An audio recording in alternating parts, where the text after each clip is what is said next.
Bismillahirrahmanirrahim. Assalamualaikum warahmatullahi wabarakatuh. Kami tim MBKM dari Kabupaten Purworejo, tepatnya di DPUPR Kabupaten Purworejo. Di sini main T yang ada di Purworejo ada dua, yaitu ada Ika dan ada Abi. Dan keduanya dari mahasiswa ITS semester 5. Di sini kami akan memaparkan atau presentasi terkait dengan kegiatan MBKM Inspiring selama di Purworejo dari bulan September hingga Desember. Adapun kegiatan utama dari teman-teman supporting pada RDTR Border City, dan untuk supporting aktivitas lainnya ada di RTBL, kemudian ada di Desa RDTR POP, kemudian ada di FS dan seterusnya yang akan dijelaskan oleh teman-teman Minte. Kepada teman-teman Minte, Eka dan Abi, saya persilahkan. Baik, Bu, terima kasih banyak kesempatannya. Sebelumnya, kenalkan, saya Widya Wijantika, asal komentar di sini, dan teman saya Eka Rosyana. Kami juga dari jurusan Perencanaan Kota, Institut Teknologi November. Inilah profil dari mentor kami, yaitu Ibu Reni Nurhaniti, selaku subkoordinator perencanaan ruang di DPUPR Kabupaten Purworejo. Oke, baik, yang pertama saya akan jelaskan terkait dengan pendahuluan yang meliputi latar belakang, lingkup, dan tujuan dari magang kami di tempat ini. Nah, oke, latar belakang. Jadi, kira-kira kenapa sih ada program Inspiring seperti ini? Jadi, kalau lebihnya, adanya target kecepatan penyusunan RDTR oleh Kementerian ATR BPN atau Direktorat Jenderal Tata Ruang, di mana ini dilakukan untuk mencapai rencana strategis dari Dirjen Tata Ruang untuk mencapai RDTR dengan pengadaan program Inspiring. Dan program Inspiring ini bagi mahasiswa itu untuk mendapatkan kesempatan magang di dinas organisasi atau perangkat daerah terkait pengampu urusan tata ruang kabupaten atau kota di tempat setempat.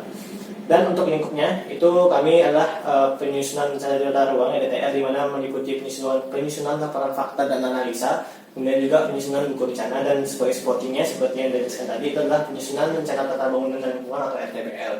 Dan untuk tujuannya yang pertama adalah kami penyusunan rencana RDTR berdasarkan permen terbaru terkait dengan penetapan RDTR, yaitu Peraturan Menteri ATR KBPN nomor 11 tahun 2021 sesuai dengan target yang ditetapkan.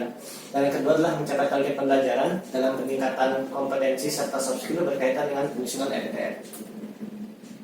Baik, selanjutnya akan dijelaskan oleh Eka. Baik, izin melanjutkan. Yang kedua adalah organisasi. Jadi organisasi di sini akan ada 4 bagian, yaitu struktur organisasi, lingkup proyek, deskripsi proyek, dan jadwal kerja. Nah, untuk yang pertama adalah struktur organisasi. Untuk yang sebelah kiri itu ada struktur organisasi di Dinas Pekerjaan Umum dan Penataan Ruang Kabupaten Purworejo, di mana di sini terdapat sekretariat dan terdapat 4 bidang, yaitu bidang sumber daya air, bidang cipta karya dan bidang konstruksi, bidang marga, dan bidang tata ruang. Nah, untuk bidang tata ruang sendiri adalah bidang yang selama ini menjadi tempat magang kami yang dikepalai oleh Bapak Yusuf Sarifuddin, di mana untuk bidang tata ruang terdiri dari 2 subkoordinator, yaitu subkoordinator perencanaan ruang dan subkoordinator pemanfaatan dan pengendalian. Next.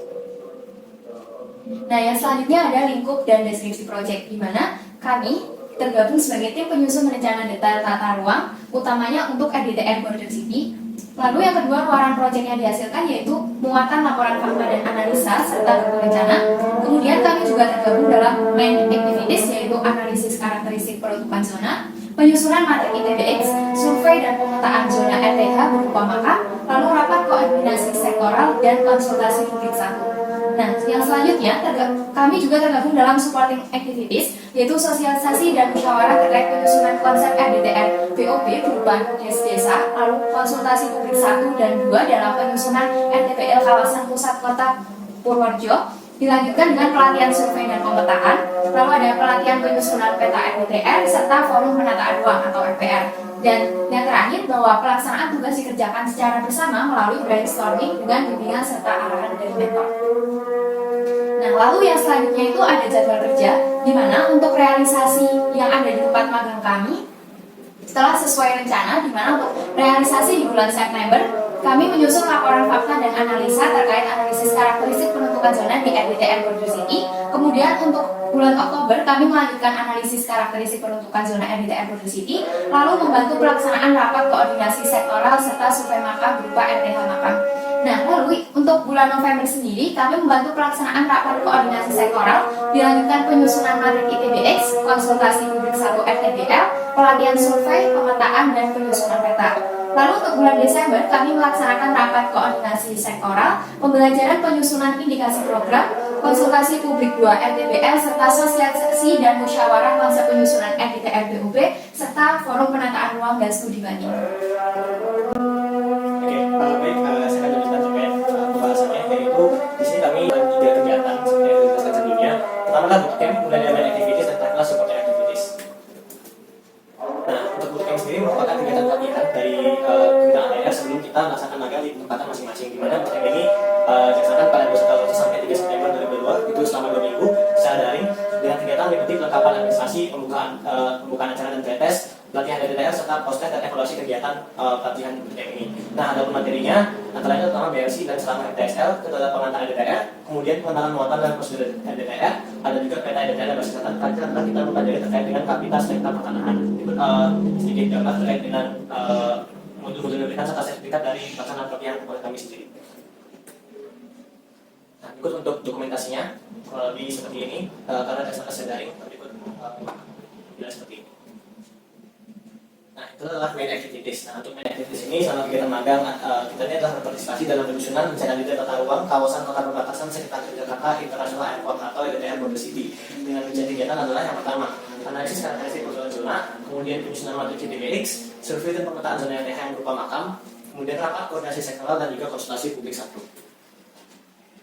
Nah, untuk analisis karakteristik kebutuhan zona, di sini kami lakukan dari bulan September sampai Desember 2022, di mana analisis ini dilakukan dalam rangka penyusunan nota laporan fakta analisa dan Border City, yang di mana itu untuk mengidentifikasi definisi dan kualitas lokal minimum zona atau subzona di wilayah pencanaan serta menjadi rumusan bagi ketentuan penggunaan lahan, intensitas pengelolaan ruang, tata bangunan dan juga ketentuan khusus. Nah, adapun analisis ini dilakukan berdasarkan kondisi existing wilayah pencanaan, kemudian juga hasil dari FGD atau tes desa, kemudian juga efek zonasi, dan kita juga mengacu di ATRW Kabupaten Purworejo yang dari susun, kemudian ada standar dan tata peraturan terkait dengan peraturan menteri dan standar-standar teknis lainnya, dan juga best practice dari wilayah lainnya dan karakteristik yang sama.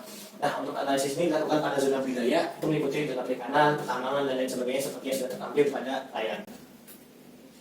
Berikut untuk dokumentasi dari penyusunan analisis karakteristik untuk zona Border City.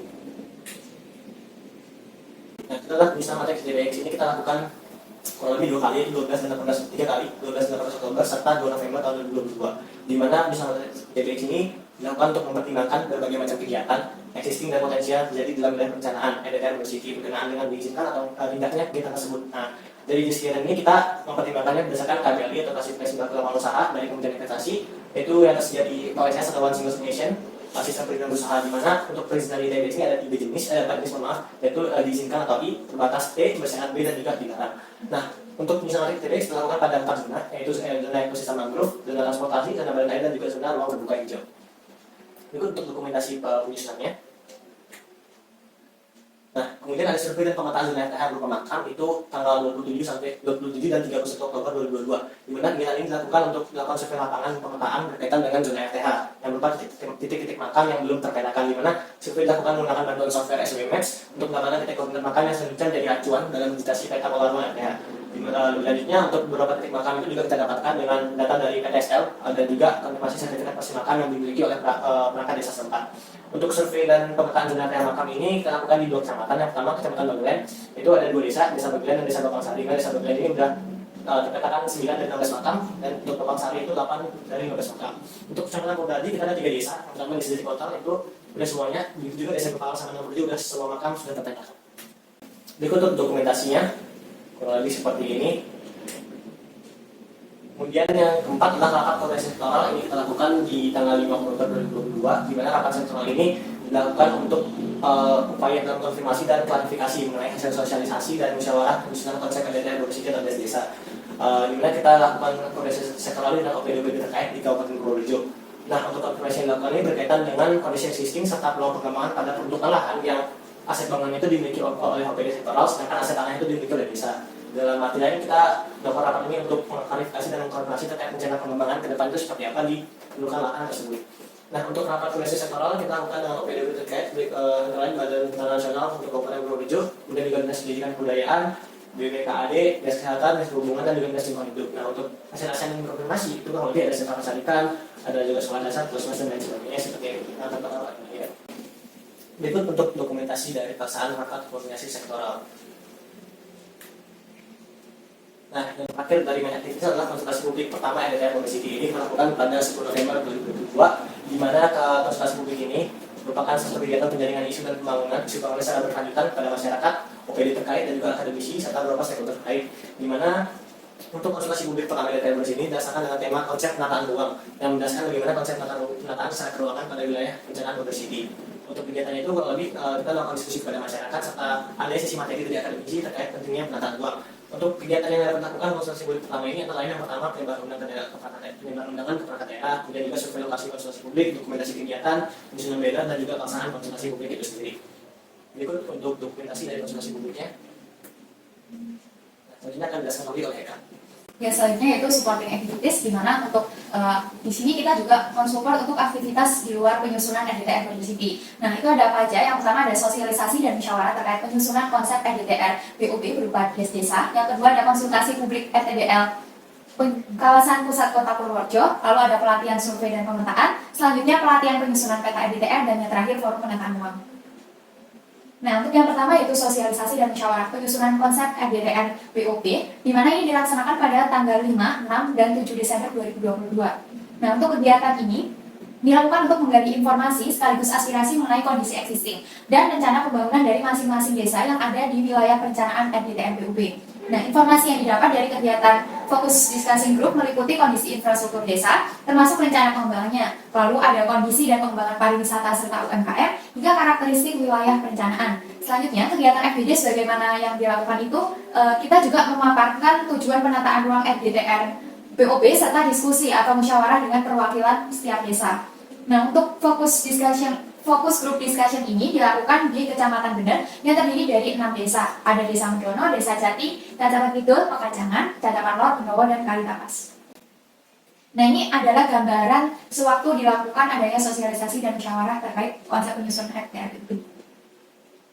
Yang selanjutnya itu konsultasi publik 1 dan 2 RTBL Pusat Kota Purworejo yang dilaksanakan pada tanggal 29 November untuk KP1 dan 9 Desember untuk KP2. Nah, untuk konsultasi publik ini merupakan salah satu kegiatan penjaringan isu pembangunan yang secara berkelanjutan kepada masyarakat, OPD, lintas sektor, akademisi, dan beberapa stakeholder terkait. Lalu untuk konsultasi publik 1 dan 2 ini dilaksanakan dengan tema konsep penataan identitas kawasan yang menjelaskan bagaimana konsep penataan kawasan pusat kota Purworejo. Lalu dalam kegiatan ini juga disertai diskusi kepada masyarakat dan organisasi perangkat daerah yang kemudian dilanjutkan dengan sesi materi dari akademisi terkait fungsi penataan kawasan. Untuk kegiatan dalam KP1 dan 2 ini meliputi penyebaran undangan ke masyarakat dan OPD, dokumentasi kegiatan, dan pelaksanaan konsultasi publik. Nah, ini merupakan dokumentasi dari KP1 dan 2 RTBL kawasan pusat kota Purworejo.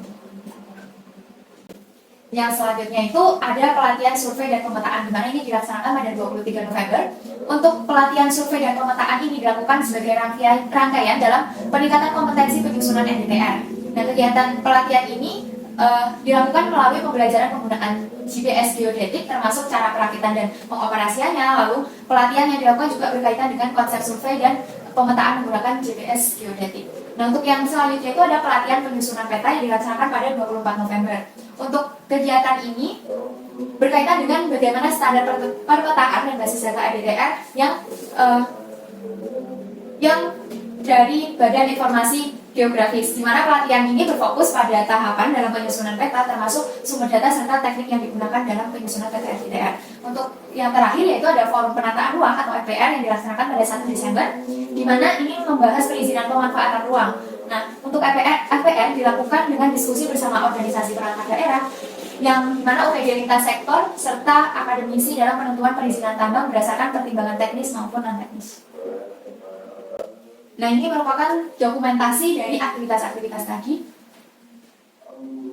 Yang selanjutnya adalah penutup berupa kesimpulan dan saran. Untuk kesimpulannya, bahwa selama program magang berlangsung, mahasiswa turut serta dalam penyusunan produk RDTR berupa laporan fakta dan analisa serta buku rencana, Kemudian peserta magang juga dapat menyusun RDTR sesuai dengan Permen ATR KBPN nomor 11 tahun 2021 dan dapat mencapai target pembelajaran dengan peningkatan kompetensi serta soft skill yang berkaitan dengan penyusunan RDTR. Seperti kita dapat mempelajari bagaimana kita menyusun IPPX yang berkaitan dengan diizinkan atau tidaknya kegiatan di wilayah perencanaan tersebut, lalu kita bisa menganalisis karakteristik penentukan zona, lalu kita juga bisa mengetahui terkait apa saja yang ada di wilayah perencanaan. Lalu saran yang kami berikan yaitu perlu adanya koordinasi dalam penentuan timeline. Nah, dengan penentuan timeline itu bertujuan agar penyusunan RDTR dapat menghasilkan produk yang berkualitas. Sekian pemaparan dari kami, kurang lebihnya mohon maaf. Wassalamualaikum warahmatullahi wabarakatuh. Sekian pemaparan dari tim MBKM Inspiring di UPR Kabupaten Purworejo. Semoga dapat memberikan gambaran bagaimana pelaksanaan yang sudah kami lakukan selama teman-teman Minte MBKM Inspiring melakukan magang di tempat kami. Terima kasih. Wassalamualaikum warahmatullahi wabarakatuh.